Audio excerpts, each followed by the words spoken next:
Latest breaking news చూస్తున్నాం మనం. BRS party MLC KCR కూతురు కవిత తండ్రికి లేఖ రాశారు. దాదాపు 6 పేజీల లేఖ ఆమె రాశారు. ఆ లేఖలో చాలా ఆసక్తికరమైన, వివాదాస్పదమైన, పార్టీకి ఇరకాటంలో పెట్టే విధంగా ఉన్న చాలా అంశాలు ఉన్నాయి. వాటిని మనం గనక చూసినట్లయితే ఆమె వాళ్ళ ఫాదర్ని మై డియర్ డాడీ అంటూ కవిత లేఖ స్టార్ట్ చేశారు. సహజం, అందులో తప్పేం లేదు, మై డియర్ డాడీ. కానీ అందులో ఆమె రాసిన దాంట్లో చూస్తే ఇటీవల వరంగల్లో 25 సంవత్సరాల సిల్వర్ జూబ్లీ సభ నిర్వహించారు కదా కేసీఆర్ గారు. ఆ సభలో ఆయన బీజేపీ గురించి ఎక్కువగా మాట్లాడలేదు, బీజేపీని ఎక్కువ టార్గెట్ చేయలేదు. ఇది చర్చ జరుగుతోంది గ్రౌండ్ లెవెల్లో, కార్యకర్తల్లో, ప్రజల్లో బాగా చర్చ జరుగుతోంది. ఉద్దేశపూర్వకంగానే బీజేపీని కేసీఆర్ టార్గెట్ చేయలేదు. ఎందుకంటే నేను సఫర్ అయ్యా కదా లిక్కర్ కేసులో, అందుకే బీజేపీని కేసీఆర్ టార్గెట్ చేయలేదు అనే చర్చ జరుగుతోందని కవితే అన్నారు. నేను సఫర్ అయ్యా కదా, బహుశా అందు గురించే కావచ్చు ప్రజల్లో ఒక బలంగా చర్చ జరుగుతోంది. బీజేపీతో బీఆర్ఎస్ పొత్తు పెట్టుకుంటారేమో అనే చర్చ మొదలైందని కూడా ఆమె మాట్లాడింది ఈ లెటర్లో. అందువల్ల బీజేపీని ఇంకొంచెం టార్గెట్ చేయాల్సింది అనేది ఆవిడ కవిత గారి అభిప్రాయం. ఇక కాంగ్రెస్ గురించి రాసు, కాంగ్రెస్ పైన కింది స్థాయిలో నమ్మకం పోయింది, బీజేపీని ఆల్టర్నేటివ్ అని మన క్యాడర్ చెప్తోంది. అంటే కాంగ్రెస్ పార్టీ మీద నమ్మకం పోతోంది, తెలంగాణలో పోతోంది. కాంగ్రెస్కి ఆల్టర్నేటివ్ అంటే కాంగ్రెస్కి ప్రత్యామ్నాయం బీజేపీ ఎదుగుతోంది, బీజేపీనే ప్రత్యామ్నాయం అని మన క్యాడర్ చెప్తుంది, అంటే బీఆర్ఎస్ క్యాడర్ చెప్తుందని కవిత అందులో ఆ లెటర్లో చెప్పారు. ఎమ్మెల్సీ ఎన్నికల్లో మనం పోటీ చేయకుండా బీజేపీకి, ఇది ఆల్రెడీ ఉంది చర్చ ప్రజల్లో, చాలా డిబేట్లో కూడా చర్చించాం. ఎమ్మెల్సీ ఎన్నికల్లో బీఆర్ఎస్ పోటీ చేయకుండా బీజేపీకి హెల్ప్ చేసే విధంగా వ్యవహరించింది అనే ఏ చర్చ అయితే ఉందో దాన్ని ఇప్పుడు కవిత అదే అంశాన్ని కోట్ చేస్తూ, ఎమ్మెల్సీ ఎన్నికల్లో మనం పోటీ చేయకుండా బీజేపీకి హెల్ప్ చేసామనే మెసేజ్ని కాంగ్రెస్ బలంగా జనంలోకి తీసుకెళ్లగలిగింది. దాంతోపాటు అందరికీ కేసీఆర్ని కలవడం సాధ్యం కావట్లేదు, కొంతమంది మాత్రమే కేసీఆర్ని కలవగలుగుతున్నారు. జడ్పీ చైర్మన్లు, ఎమ్మెల్యే స్థాయి నేతలు కూడా మేము కలవలేకపోతున్నాం నాయకుడు అనే బాధపడుతున్నారు. అందరికీ అందుబాటులో ఉండేలాగా మీరు ప్రయత్నించాలని కూడా కాస్త శృతిమెత్తగానే చురకలు అంటించినట్టు కనపడుతోంది తండ్రికి. తర్వాత వరంగల్ సభలో ఉద్యమ నేతలకు ప్రాధాన్యం దక్కలేదు అనేది ఒక అంశాన్ని, చాలా కీలకమైన అంశం ఇది. 25 సంవత్సరాల పార్టీ ప్రస్థానంలో, పార్టీ పుట్టిన తర్వాత చేసిన ఈ కార్యక్రమంలో ఉద్యమ నేతలకు స్థానం దొరకలేదు అనేది కవిత లేవనెత్తిన అంశం. 2001 నుంచి మీతో ఉన్న వారికి మాట్లాడే అవకాశం ఇస్తే బాగుండేది. అందులో ఎవరు మాట్లాడలే, ఎవరో 2-3 మాట్లాడారు కేసీఆర్ వచ్చే ముందు. కాబట్టి అప్పటి నుంచి ఉన్న వాళ్ళకి మాట్లాడే అవకాశం ఉంటే బాగుండేది అనేది ఒకటి ఆమె మాట్లాడారు. స్థానిక ఎన్నికల్లో పోటీ చేయాలనుకుంటున్న వారికి నేరుగా పార్టీ ఆఫీస్ నుంచే బీ ఫామ్స్ ఇవ్వాలి. వరంగల్ సభలో ఉర్దూలో మాట్లాడలేదు, వక్ఫ్ బిల్లుపై మాట్లాడలేదు, ఎస్సీ వర్గీకరణ, బీసీలకు 42% అంశాన్ని విస్మరించారు. చాలా కీలకమైన అంశాలు. ఆవిడ ఫస్ట్ మాట్లాడింది బీజేపీపై ఎందుకు బలంగా మాట్లాడలేదు, ఎందుకు టార్గెట్ చేయలేదు అనేది ఒకటి. ఇక్కడ వక్ఫ్ బిల్లు పైన ఎందుకు మాట్లాడలేదు అనేది కూడా బీజేపీకి కోపం వస్తుందనే మాట్లాడలేదు అనే సెన్స్ వచ్చేలాగా ఉంది. ఉర్దూలో మాట్లాడితే కూడా బీజేపీకి కోపం వచ్చే అవకాశం ఉంది కాబట్టి మాట్లాడలేదేమో అని ఇన్నర్ సెన్స్ తో రాసినట్టు కనబడతా ఉంది. తర్వాత ఎస్సీ వర్గీకరణ, రాష్ట్రంలో జరిగిన ఎస్సీ వర్గీకరణ గురించి మీరు ఎందుకు మాట్లాడలేదు, బీసీలకు 42% ఇవ్వాలనే అంశాన్ని ఎందుకు టచ్ చేయలేదు అని కవిత ఈ అంశాలను చాలా కీలకంగా మాట్లాడుతూ ఆమె తండ్రికి రాసిన లేఖ చాలా వివాదాస్పదమైంది. దాదాపు ఇది 6 పేజీల లేఖ. ఇది ఇప్పుడు తెలంగాణ రాజకీయాల్లో పెద్ద దుమారం లేపుతోంది. ఇప్పటికే ఆమె తన ఆధ్వర్యంలో ఏర్పాటు చేసుకున్న జాగృతిని ఎక్స్పాండ్ చేస్తున్నారు, దాదాపుగా దాన్ని విస్తృతం చేస్తూ అన్ని జిల్లాల్లో బలోపేతం చేసే పనిలో ఉన్నారు. ఎంతవరకు బలోపేతం చేస్తారో, ఆవిడకున్న ఇదేంటి ఈ తర్వాత విషయాలు కానీ ఏ ఉద్దేశంతో చేస్తున్నారు, ఏమైనా సొంత బీఆర్ఎస్ కు దూరంగా వెళ్ళిపోతున్నారా, సొంతంగా పార్టీ పెడుతున్నారా, లేకపోతే ఇంకేమైనా ఆలోచన చేస్తున్నారా, ఈ చర్చ అయితే బీజేపీ బీఆర్ఎస్ క్యాడర్ లో బాగా ఉంది. ఆవిడ చెప్పిన మాటల్ని మనం చూస్తే బీజేపీతో బీఆర్ఎస్ పొత్తు పెట్టుకుంటుందేమో అనే చర్చ జరుగుతోందనే అంశాన్ని ఆమె లేవనెత్తారు. ఇది కోడే కూర్చొని ఎప్పటి నుంచో ఏపీలో ఏదైతే కూటమి ఏర్పాటైందో తెలంగాణలో ఆ కూటమి ఏర్పాటయ్యే అవకాశం ఉంది, అందులో బీఆర్ఎస్ చేరే అవకాశం ఉందని ఎప్పటి నుంచో చర్చ జరుగుతున్న నేపథ్యంలో కవిత రాసిన ఈ లేఖ, ఆ లేఖలో అంశాలు చాలా ఆసక్తికరంగా ఉన్నాయి. దీని మీద మనకి ఇంకొంచెం డీటెయిల్స్ ఇవ్వడానికి మా Telangana bureau chief Naveen telephone line లో అందుబాటులో ఉన్నారు. అలాగే మా ఇన్పుట్ ఇన్ఛార్జ్ శ్రీహరి లైవ్ లో అందుబాటులో ఉన్నారు. నవీన్, సో వెంకటకృష్ణ, ఒక రకంగా కేసీఆర్ కి ఈ గత నెల 27వ తారీఖు జరిగినటువంటి ఆ పార్టీ ప్లీనరీ సందర్భంగా కేసీఆర్ కి ఇచ్చినటువంటి ఫీడ్బ్యాక్ గానే కవిత చెప్తున్నప్పటికీ కూడా సో దాంట్లో పాజిటివ్ అండ్ నెగిటివ్ రెండు అంశాలను కూడా ఆమె ప్రధానంగా ప్రస్తావించారు. అంటే ఇది మే 2వ తారీఖున ఈ లేఖ కేసీఆర్ కు రాసినట్టుగా చెప్తున్నారు. అది 20 రోజుల తర్వాత ఇవాళ ఇది మీడియా చెక్కింది. సో దీంట్లో అనేక అంశాలను కూడా కవిత ప్రధానంగా ప్రస్తావిస్తూ వచ్చారు. అయితే దీనికంటే ముందు మనం ఒక వారం రోజులు కనుక వెనక్కి వెళ్తే కవిత అమెరికాకు వెళ్తూ తెలంగాణ భవన్ లో ఒక మీడియా ప్రతినిధులతో చిట్ చాట్ చేసింది. ఆ చిట్ చాట్ చేసినటువంటి క్రమంలో కొన్ని పాయింట్స్ కూడా, కొన్ని కీలకమైనటువంటి వ్యాఖ్యలు కూడా చేసింది. తనను 6 నెలల పాటు బీజేపీ కేంద్ర ప్రభుత్వం ముఖ్యంగా ఈడీ కేసుల పేరిట తనను హింసించారు. నేను ఇంకా బాధలు పడాలా, పార్టీలో నా మీద అనేక కుట్రలు జరుగుతున్నాయి, ఈ కుట్రల మీద పార్టీ స్పందించాలి అని చెప్పేసి అంటూ ఆమె చేసినటువంటి వ్యాఖ్యలు అసలు పార్టీలో ఒక రకమైనటువంటి అంతర్యుద్ధం మొదలైంది, కవితను అనగదొక్కేటువంటి ప్రయత్నాలు జరుగుతున్నాయి అనేటువంటి చర్చ కూడా మొదలైంది. ఒక రకంగా చూస్తే లిక్కర్ స్కామ్ లో కవిత ఇరుక్కోవడం వల్లనే ఇటు తెలంగాణలో బీఆర్ఎస్ కు అధికారం దక్కకుండా పోయిందనేటువంటి విమర్శలకు కవిత జైలు నుంచి వచ్చిన తర్వాత గట్టిగానే సమాధానం ఇవ్వాలని అనేక సందర్భాల్లో ప్రయత్నించినప్పటికీ కూడా ఆగుతూ వస్తున్నారు. సో ప్లీనరీ సందర్భంగా కూడా ఆమె దూరం పెట్టారు సభకి. కానీ చివరి నిమిషంలో ఆమెకి కొన్ని జిల్లాల్లో జన సమీకరణకు సంబంధించి కావచ్చు, మిగతా ఇతరత్ర కార్యక్రమాలకు సంబంధించిన బాధ్యతను కేసీఆర్ అప్పగించారు. సో మొత్తం మీద ఇప్పుడు ఆమె కేసీఆర్ కు తన తండ్రికి 6 పేజీల లేఖలో ఇచ్చినటువంటి ఫీడ్బ్యాక్ లో సరే పాజిటివ్ అంశాలు అంటే ఎట్లాగో ఉంటాయి సో కేసీఆర్ విషయంలో, కానీ నెగిటివ్ అంశాలను ఆమె ప్రస్తావించదు. ఎందుకంటే కేసీఆర్ కుమార్తెగా ప్రస్తుతం తెలంగాణలో అధికారం కోల్పోయిన తర్వాత ఆ పార్టీని మళ్ళీ అధికారంలోకి తీసుకురావాలనేటువంటి ఉద్దేశంతో కేసీఆర్ అనేక ప్రయత్నాలు చేస్తున్నారు.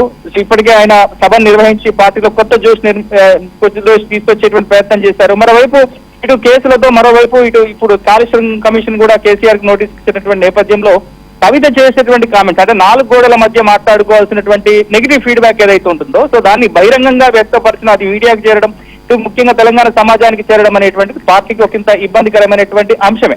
ఇది ఒక రకంగా పార్టీకి ఇబ్బందికరంగానే కవిత మారుతుంది అని గత కొన్ని రోజులుగా జరుగుతున్నటువంటి ప్రచారానికి ఆమె కొంత ఆజ్యం పోసినట్టుగానే మనకైతే కనిపిస్తుంది. దాంట్లో మీరు ఇప్పటిదాకా మీరు చెప్పినట్టుగా నెగిటివ్ అంశాలు కనుక చూస్తే ఆమె ముందు నుంచి కూడా ఇటు బీజేపీ నన్ను చాలా హింసించింది, అటువంటి బీజేపీ విషయంలో బీఆర్ఎస్ పార్టీ కొంత మెతక వైఖరి ప్రదర్శిస్తోంది. కేసీఆర్ మొన్న జరిగినటువంటి ప్లీనరీ సభలో బీజేపీ విషయంలో ఇంత గట్టిగా మాట్లాడితే బాగుండు అంటూ చేసేటువంటి వ్యాఖ్యలు మాత్రం ఖచ్చితంగా తెలంగాణలో రానున్నటువంటి రోజుల్లో బీజేపీ బీఆర్ఎస్ మధ్య ఖచ్చితంగా అటు బహిరంగ పొత్త, పరోక్ష పొత్త ఏదో ఒకటి జరుగుతుందనేటువంటి మెసేజ్ ఆమె ఇవ్వకనే ఇచ్చినట్టుగా తెలుస్తోంది. సో మరోవైపు టీఆర్ఎస్ నేతలు కూడా ఈ అంశాన్ని ఎక్కడ కూడా టార్గెట్ చేసేటువంటి క్రమంలో కొంత ఆత్మరక్షణలో పడుతున్నారు. ఎందుకంటే మన లోక్సభ ఎలక్షన్స్ లో కావచ్చు, ఎమ్మెల్సీ ఎలక్షన్స్ లో కావచ్చు బీఆర్ఎస్ పరోక్షంగా బీజేపీకి సపోర్ట్ చేసిందనేటువంటి ప్రచారం జరుగుతున్నటువంటి నేపథ్యంలో కవిత ఇవాళ చేసేటువంటి వ్యాఖ్యలు కనుక చూస్తే సో తెలంగాణలో ఈ రెండు పార్టీలు ఒకరికొకరు పరస్పరం సహకరించుకుంటున్నాయి అనేటువంటి విషయాన్ని ఆమె చెప్పుకునే చెప్పారు. ఇక ఇదే మెయిన్ గా ఆమె లేఖలు రాసింది ఏంటంటే కేసీఆర్ బీజేపీ విషయంలో ఆయన మెతక వైఖరి ప్రదర్శిస్తున్నారు, అలానే వక్ఫ్ విషయంలో ఇటు బీజేపీకి మద్దతుగా బీఆర్ఎస్ ఇస్తుందనేటువంటి రీతిలో ఆమె ఇలా మాట్లాడింది. ఎందుకంటే వక్ఫ్ విషయంలో ప్లీనరీలో కేసీఆర్ మాట్లాడకపోవడం అంటే దీని వెనుక కూడా ప్రజలు ఏదో బీఆర్ఎస్ కు బీజేపీ మధ్య సంబంధాలు అనేటువంటి అపోహపడేటువంటి ప్రమాదం ఉన్నట్టుగానే ఆమె ఈ వ్యాఖ్యలు ఈ లేఖ ద్వారా చెప్పినట్టుగా మనకు తెలుస్తుంది. సో మొత్తం మీద అయితే ఆమె రకంగా ఫీడ్బ్యాక్ పేరిట కొంత ఒక బీఆర్ఎస్ ఒక కుదుపైతే కవిత కుదిపినట్టుగా తెలుస్తుంది. ఆమె ప్రస్తుతానికైతే ఇండియా లేదు, అమెరికాలో తన కుమారుడికి సంబంధించినటువంటి గ్రాడ్యుయేట్ కాన్వకేషన్ ప్రోగ్రామ్ లో ప్రస్తుతం ఆమె ఉంది. సో మొత్తం ఇది ఈ వ్యాఖ్యల పట్ల మరి బీఆర్ఎస్ ఎట్లా స్పందిస్తుంది, కేసీఆర్ ఎట్లా స్పందిస్తాడు, కేటీఆర్ ఎట్లా స్పందిస్తారు అనేటువంటి చూడాల్సి ఉంది. సో మొత్తం మీద ఇప్పటికే బీఆర్ఎస్ హరీష్ రావును పక్కన పెట్టారు, కవితను పక్కన పెట్టారు.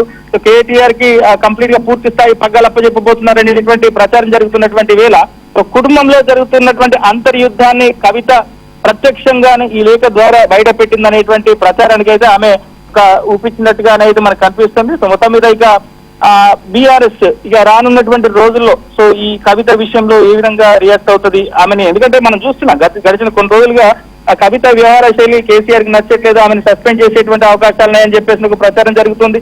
మరోవైపు కవిత సొంతగానే ఎదిగేందుకు ప్రయత్నాలు చేస్తున్నారని చెప్పని ఆ చర్చ జరుగుతుంది. మనం కనుక చూస్తే ఆమె జైలు నుంచి వచ్చిన తర్వాత ఆ బీసీ రిజర్వేషన్లకు సంబంధించినటువంటి అంశం మీద అనేక సభలను కూడా ఆమె నిర్వహించారు, మీటింగ్స్ కూడా పెట్టారు. ఎక్కడ కూడా తన బీఆర్ఎస్ పార్టీకి సంబంధించినటువంటి బీసీ నేతలు లేరు. సో తన జాగృతి సంస్థకు సంబంధించినటువంటి వాళ్లే ఉన్నారు. సో మరోవైపు మొన్న ఆ జాగృతి సంస్థ అంటే కేసీఆర్ ఇటీవల కాలంలో పార్టీకి సంబంధించిన అన్ని అనుబంధ విభాగాలను రద్దు చేశారు. కానీ కవిత మాత్రం తనకు సంబంధించినటువంటి జాగృతిని మాత్రం బలోపేతం చేసేటువంటి ప్రయత్నం చేశారు. 6 కన్వీనర్లు కూడా పెట్టారు. అయితే ఇక్కడ నవీన్ ఒక కీలకమైన అంశం ఏంటంటే ఆమె సొంత కూతురు ఎప్పుడు కలిసే ఉంటారు, ఊరికే తిరుగుతారు, ఆమె అక్కడికే వెళ్తుంది తండ్రితో. మామూలుగా ఈ విషయాలు మామూలుగానే మాట్లాడొచ్చు, లేఖ రాయాల్సిన అవసరం లేదు. ఈ లేఖ రాశారు అంటే అది బయట ప్రజలకి ఇవ్వడానికే రాశారు అనుకోవాలి కదా. మనం రాసింది కేసీఆర్ కి మై డియర్ డాడీ అని కేసీఆర్ కు రాసినా కూడా తెలంగాణ ప్రజలకి లేకపోతే బీఆర్ఎస్ పార్టీ కార్యకర్తల కోసమే ఈ లేఖ రాశారు. ఆవిడ చాలా వ్యూహాత్మకంగానే కొంచెం ఆలస్యంగా రిలీజ్ చేశారు. అమెరికాలో ఉండి ఈ లెటర్ ఇక్కడ రిలీజ్ అయ్యేలాగా రిలీజ్ చేశారు. అసలు ఈ లేఖ రాయడము రిలీజ్ చేయడంలోనే ఒక పెద్ద స్ట్రాటజీ ఉంది. ఆమె ఏదో చేయబోతున్నారు, దానికి లేఖ ప్రాతిపదిక అనుకోవచ్చు కదా మనం. ఒకటి ఇప్పుడు మనం కనుక చూస్తే ఒక 4 రోజుల క్రితము తెలంగాణ భవన్ లో హరీష్ రావు ప్రెస్ మీట్ పెట్టినటువంటి సందర్భంలో సో మీడియా అడిగినటువంటి ప్రశ్నకి సో పార్టీలో కేటీఆర్ ని సీఎం చేయబోతున్నారు, మరి మీ పార్టీలో మీ కుటుంబంలో ఉన్న సలహాలున్నాయా, మీరు మీ వైఖరి ఏంటి అన్నప్పుడు హరీష్ రావు ఒక కామెంట్ చేశారు. తాను ఖచ్చితంగా పార్టీ కేసీఆర్ చెప్పినటువంటి మాటను జబదాటను, కేటీఆర్ ని సీఎం చేసే తను ఖచ్చితంగా తను పూర్తి స్థాయిలో సపోర్ట్ చేస్తానన్నారు. ఆ తర్వాత సో 2 రోజుల పాటు అంటే ఇప్పటివరకు హరీష్ రావు నివాసానికి ఎప్పుడో 2018లో అప్పుడు మంత్రివర్గ ప్రమాణ స్వీకారం సందర్భంగా ఇటు హరీష్ రావుకు ఆ సమయంలో ఆయనకు అవకాశం ఇవ్వనటువంటి సందర్భంలో కేటీఆర్ ప్రమాణ స్వీకారం చేసే రోజు హరీష్ రావు ఇంటికి వెళ్ళాడు ఒకసారి. ఆ తర్వాత ఇప్పటి వరకు వెళ్ళాడు. కానీ సో మొన్న హరీష్ రావు ఈ వ్యాఖ్యలు చేసినటువంటి తర్వాత 2 రోజుల పాటు back to back KTR Harish Rao ఇంటికి వెళ్ళాడు. అంటే ఒక రకంగా పార్టీలో కవితని ఒంటరిని చేశారు, ఇక కవిత ఒంటరిగానే ఉండిపోతుంది, పార్టీలో ఎక్కడ కూడా కవితకి ప్రాధాన్యత ఉండదు అనేటువంటి నిర్ధారించుకున్న తర్వాతనే కవిత ఈ స్థాయిలో రియాక్ట్ అవుతున్నట్టుగా తెలుస్తుంది. మీరు అన్నట్టుగా ఇది కుటుంబంలో మాట్లాడుకోవాల్సినటువంటి విషయం. ఎందుకంటే కేసీఆర్ తన తండ్రి కాబట్టి ఫామ్ హౌస్ ఎప్పుడైనా పోవచ్చు, ఆయనతో ఏదైనా చర్చించవచ్చు. కానీ ఈ బహిరంగ లేఖల ద్వారా ఆమె సో ఇట్లా బయటికి తన మనసులో ఉన్నటువంటి మాటలు బయటికి తీసుకురావడం అనేటువంటిది అంటే నెగిటివ్ ఫీడ్బ్యాక్ అనేటువంటిది బయటికి తీసుకురావడం. గమనించాల్సింది ఒక అంశము ఆసక్తికరంగా అందరినీ ఆకర్షిస్తున్న అంశం ఏంటంటే ఆమె రాసిన లేఖలో ఈ 25 సంవత్సరాల సిల్వర్ జూబ్లీ సభలో 2001 నుంచి మీతో నడిచిన వాళ్ళని, మీ అడుగులో అడుగు వేసిన వాళ్ళని వాళ్లకు మాట్లాడే అవకాశం ఇస్తే బాగుండేది, వాళ్ళకు ప్రాధాన్యం ఇస్తే బాగుండేది, ఉద్యమ నేతలకు ప్రాధాన్యం దక్కలేదు అని ఒక పాయింట్, చాలా క్రూషియల్ పాయింట్ టచ్ చేశారు. అందరూ మాట్లాడుకుంటున్నది సిల్వర్ జూబ్లీ సభలో హరీష్ రావు కటౌట్లు కూడా లేవు. వేదికగా అటు కేటీఆర్ ఇటు కేసీఆర్ ఇద్దరే ఉన్నారు తప్ప హరీష్ రావు కటౌట్ లేదని పార్టీ మొత్తం చర్చ జరుగుతోంది కదా. కాబట్టి 2001లో ఉన్న దీన్ని చూస్తే అప్పుడు కవిత లేదు, హరీష్ రావు మన కేటీఆర్ లేడు, హరీష్ రావు మాత్రమే ఉన్నాడు కేసీఆర్ గారితో. ఇది నిజమే కదా. సో ఈ పాయింట్ మనం అలా కూడా అర్థం చేసుకోవచ్చా? అనుకోవచ్చు. ఇక్కడ ఇంకొక విషయం కూడా మనం చెప్పాలి. అంటే ఇప్పుడు మనం మాట్లాడుతున్న దాంట్లో ఆ లేఖలో ఇంకో అంశాన్ని కూడా కవిత స్పష్టం చేశారు. కేసీఆర్ కొంతమందికే పరిమితం అవుతున్నాడు, అంటే కొంతమందికి మాత్రమే యాక్సెస్ ఇస్తున్నాడు, చాలా మందికి యాక్సెస్ ఇవ్వట్లేదు, సో దీని వల్ల కూడా పార్టీకి నష్టం జరిగేటువంటి ప్రమాదం ఉంది అనేటువంటి అంశాన్ని ఆమె చెప్పకనే చెప్పారు. అంటే ముందు నుంచి కనుక చూస్తే మొన్నటి ఎలక్షన్స్ ముందర జరిగినటువంటి ప్రచారం ఏంటి, కేసీఆర్ ఫామ్ హౌస్ కి పరిమితం అవుతున్నాడు, కేసీఆర్ తన చుట్టూ ఉన్నటువంటి కోటరికి మాత్రమే ఆయన యాక్సెస్ ఇస్తాడు, సామాన్య జనాలకు యాక్సెస్ ఇవ్వడనేటువంటిది కదా చర్చ. సో ఇప్పుడు ఆమె ఈ అంశాన్ని చెప్పకనే చెప్పింది. సో అది మెయిన్ గా చెప్తూనే ప్లీనరీ రోజు జరిగినటువంటి వేదిక మీద 2001 నుంచి పార్టీలో ఉన్న వాళ్ళకి యాక్సెస్ చేయలేదు, వాళ్ళని మాట్లాడేందుకు అవకాశం ఇవ్వలేదు అనేటువంటి అంశాన్ని అలా చెప్పడం అనేటువంటిది ఇంకా బీఆర్ఎస్ పార్టీ కావచ్చు, కేసీఆర్ కావచ్చు, ఇంకా పాత కేసీఆర్ లాగానే ఉన్నారు, సో ప్రజలకు అందుబాటులో లేరనేటువంటి అంశాన్ని ఆమె చాలా స్ట్రైట్ గా ఆమె చెప్పకనే చెప్పేసింది. Right right thank you very much Naveen, the updates దీని మీద ఎక్స్ప్లెయిన్ చేసినందుకు లేఖ మీద. తర్వాత అలాగే మా ఇన్పుట్ ఇన్ఛార్జ్ శ్రీహరి కూడా లైవ్ లో ఉన్నారు, ఆయన అప్డేట్ కూడా తీసుకుందాం. Srihari, good evening. Good evening. Srihari, ఇక్కడ ఏ లేఖ రాసేటప్పుడైనా నేను ఇచ్చట క్షేమము అచ్చట మీరు క్షేమం అని భావిస్తాను అని ఎవరైనా అంతే రాస్తారు. ఇప్పుడు ఈ లేఖలో కూడా స్టార్టింగ్ ఆహాడాడి ఓహోడాడి అని ఒక పత్రం రాసి మీరు ఆపరేషన్ కాగారు గురించి బాగా మాట్లాడారు. ఇవి కాదు. ఈ లేఖ రాయడమే కుటుంబంలో కుంపటికి ఒక తార్కాణం అనుకోవచ్చు. కుటుంబంలో కుంపటికి ఈ లేఖ ఒక తార్కాణం. ఈ లేఖ తండ్రికి రాసి తండ్రికి లేఖ రాయడం ఏంటి? వాళ్ళు దూరంగా ఉండట్లేదు కదా. తర్వాత ఈ లేఖ ఆమె అమెరికా వెళ్ళి ఇక్కడ బయటికి విడుదల చేయడం అంటే ఇది ఈ కుంపటికి క్లారిటీ లేకపోతే ఒక కన్ఫర్మ్ అయినట్టే కదా. సో ఈ కుంపటిని మనం ఎలా విశ్లేషించవచ్చు బ్రీఫ్ గా ప్లీజ్? ఎస్, మీరు అన్నట్లుగా కవిత లేఖ ఇటు బీఆర్ఎస్ లోనే కాదు తెలంగాణ రాజకీయాల్లో కూడా తీవ్ర చర్చకు దారితీస్తోంది. ప్రస్తుతం ఇదే అంశం పైన కూడా అన్ని పార్టీల్లో చర్చ సాగుతోంది. సోషల్ మీడియా వేదికగా అయితే ఈ లేఖ విస్తృతంగా కూడా ప్రచారం అవుతోంది. సో ప్రధానంగా చూసినప్పుడు వరంగల్లో ఏదైతే సిల్వర్ జూబ్లీ సంబంధించినటువంటి పార్టీ సభ ఏప్రిల్ 27న జరిగింది. సీక్వెన్స్ ఒకసారి చూస్తే మనం 27న జరిగితే మే 2వ తారీఖున కవిత కేసీఆర్ గారికి వారి తండ్రి గారికి డాడీ అంటూ కూడా లేఖ రాశారు. సో ఈ లేఖ దాదాపు 20 రోజుల తర్వాత ఇప్పుడు ఈ లేఖ బయటకు వచ్చింది. సో ఈ మధ్యలో జరిగిన పరిణామాలు చూస్తే కుటుంబంలో జరుగుతున్నటువంటి పరిణామాల పైన ముఖ్యంగా కేటీఆర్కు బాధ్యతలు అప్పచెప్తారు. పూర్తి స్థాయిలో పార్టీ సంబంధించిన వ్యవహారాలు కావచ్చు, నెక్స్ట్ ఆయన్ను సీఎం అభ్యర్థిగా కావచ్చు అనేటువంటి చర్చ. ఈ నేపథ్యంలోనే జరుగుతున్న పరిణామాలపైన హరీష్ రావు గారింటికి కేటీఆర్ వెళ్ళడం, ఆ తర్వాత ఆయన కూడా నేరుగా హరీష్ స్పందించడం, ఇవన్నీ కూడా పరిణామాలు చూసాం. అంటే ఖచ్చితంగా కుటుంబంలో ఏదైతే జరుగుతున్నటువంటి పరిణామాలపైన అటు కాంగ్రెస్ కావచ్చు బీజేపీ కూడా రోజు విమర్శలు చేస్తూనే ఉంది. అక్కడ కేటీఆర్ తమ కుటుంబంలో నెలకొన్నటువంటి పరిణామాలని అన్నింటినీ కూడా చక్కదిద్దుకోలేక ఇటు అధికార పార్టీ ముఖ్యమంత్రి పైన కూడా విమర్శలు చేస్తున్నారని మనం ఇవాళ కూడా కాంగ్రెస్ పార్టీ సంబంధించినటువంటి వాళ్ళు కూడా మాట్లాడారు. తర్వాత ఈ లేఖ ఇప్పుడు బయటకు వచ్చింది. అయితే ఈ లేఖ కవిత మామూలుగా ఎవరికైనా సరే తండ్రి కావచ్చు లేకపోతే ఒక పార్టీలోనైనా సంస్థలోనైనా పనిచేసేటప్పుడు ఏదైనా మంచి ఉంటే నలుగురి ముందు చెప్పి చప్పట్లు కొడతారు, ఏదన్నా చెడు అనిపిస్తే కొంచెం చెవిలో చెప్తారు. ఇది సహజంగా జరిగేటువంటి ప్రక్రియ. ఇది రాజకీయాల్లో ఉన్నటువంటి కేసీఆర్ గారి కుటుంబానికి కవిత గారికి కూడా బాగా తెలుసు. అయితే చెవిలో చెప్పాల్సిన విషయాన్ని లేఖ ఎందుకు రాశారు? లేఖలో పాజిటివ్ నెగిటివ్ అని 2 అంశాలను ఎందుకు ప్రస్తావించారు? సరే, పాజిటివ్ అంశాలు అందరికీ తెలుసు, ఆ రోజు మాట్లాడింది. కానీ మాట్లాడినటువంటి అంశాలు ఇప్పుడు నెగిటివ్ అన్న అంశాలే చాలా ఎక్కువగా ఉన్నాయి. అయితే కేసీఆర్ గారు ఏమన్నా ఆమె ఫీడ్బ్యాక్ అడిగారా నెగిటివ్ పాయింట్లు చెప్పమని? కాదు. ఒకవేళ చెప్పమని ఉంటే నేరుగానే మాట్లాడతారు కదా. కానీ ఈమె గుర్తించి ఈమె ఆ పాయింట్లన్నింటినీ ఎంపిక చేసుకుని వాటన్నిటిపైన లేఖ రాయాల్సినటువంటి అవసరం ఏముంది? అంటే కొంతమందికే యాక్సెస్ ఉంది అనేటువంటి విషయాన్ని చెప్పిన ఆమె లేఖ రాయడంతో తనకు యాక్సెస్ లేదని చెప్పకనే చెప్పింది. ఖచ్చితంగా గతంలో లాగా కేసీఆర్ దగ్గర కవితకు యాక్సెస్ లేదు. ముఖ్యంగా ఢిల్లీ లిక్కర్ స్కామ్ తర్వాత జరిగినటువంటి పరిణామాలు చూస్తే బట్ బీఆర్ఎస్ పార్టీ కావచ్చు కేసీఆర్ కుటుంబానికి కూడా ఇది పెద్ద షాకు. అప్పట్లో ఈ అంశంలో నుంచి బయటపడేదానికి దానికి సమాధానం చెప్పుకునేందుకు రాజకీయంగా కూడా ఉక్కిరి బిక్కిరైనటువంటి పరిస్థితి. సో ఇవన్నీ పరిణామాలు. వీటన్నిటి తర్వాత ఆమె జైల్లో ఉన్నప్పుడు కుటుంబం అంతా వెళ్ళడం, ఆమెను బయటకు తీసుకొచ్చేంత వరకు చేశారు. కానీ అక్కడి నుంచి రాజకీయంగా మాత్రం ఖచ్చితంగా దూరం పెడుతున్నారనేది మాత్రం అర్థమవుతూ వచ్చింది. దానికి అనుగుణంగానే పరిణామాలు అన్ని కూడా జరిగాయి. సో ఇప్పుడు ఈ లేఖ ద్వారా కూడా స్పష్టంగా ఆమెకైతే గ్యాప్ ఉంది. ఆ గ్యాప్ ఎవరితో ఉంది? సోదరుతోనా, తండ్రితోనైనా, లేకపోతే ఇంకెవరితోనైనా అనేది స్పష్టం కావాలి. ఆమె నేరుగా తండ్రిని ఉద్దేశించే లేఖ రాశారు కాబట్టి ఖచ్చితంగా కవిత తనకు ప్రాధాన్యత తగ్గుతోందనేటువంటి అంశంని ఆమె నేరుగా చెప్పకుండా సభ నుంచి లేకపోతే క్యాడర్ నుంచి లేదా నాయకుల నుంచి వస్తున్నటువంటి గ్యాప్ ఉంది కాబట్టి ఈ లేఖ రాసి ఇంకొంచెం దాంట్లో దాన్ని ఏమంటాం మనం ఆజ్యం పోసినట్టు చేసింది ఆమె. అవును. సో ఈ లేఖతో ఈ గ్యాప్ మరింత పెరిగే అవకాశమే ఉంటుంది కానీ తగ్గే అవకాశం ఉండదు. పైగా కేసీఆర్ యాటిట్యూడ్ మనకు తెలుసు. ఆయన ధిక్కరించే వాళ్ళని ఆయన అసలు సహించడు. అది కొడుకైనా కూతురైనా పార్టీ కార్యకర్త అయినా ధిక్కరిస్తే బయటికి పండి కోదండరామ్ లాంటి వాడినే చూసాం మనం జేఏసీ కన్వీనర్ గా చేసి. సో దీంతో ఇక పార్టీకి బీఆర్ఎస్ పార్టీకి అలాగే కుటుంబానికి దూరం అవుతుందని మనం అనలేము. కానీ కుటుంబంలో ప్రయారిటీకి ఈమె ఇక దూరం అయినట్టే అనుకోవచ్చు కదా.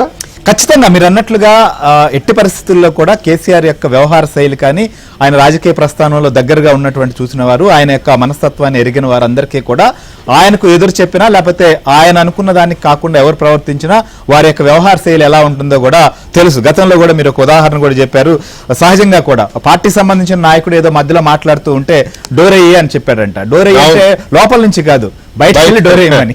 అంటే అలా ఉంటది కేసీఆర్ గారు. బయటికి పోని అర్థం అంతే, బయటకు పో అని చెప్పి. సో ఇప్పుడు ఈ లేఖ రాసి ఈ లేఖ బయటకు వచ్చిన తర్వాత సహజంగానే ఆయనకు ఈ ఎలా ఉంటుందో కూడా అర్థం చేసుకోవచ్చు. ఖచ్చితంగా ఈ లేఖ అయితే మాత్రం తీవ్ర దుమారమే రేపబోతోంది, ప్రతిపక్షాలకు ఒక ఆయుధంగా మారబోతోంది. ఖచ్చితంగా కవితకు కూడా బీఆర్ఎస్ పార్టీలో గడ్డుకాలం అయితే తప్పదని మాత్రం అనుకోవచ్చు. Right Srihari, thank you very much. Kavitha లేఖకు సంబంధించి అప్డేట్స్ ఇచ్చినందుకు మీకు, నవీన్కి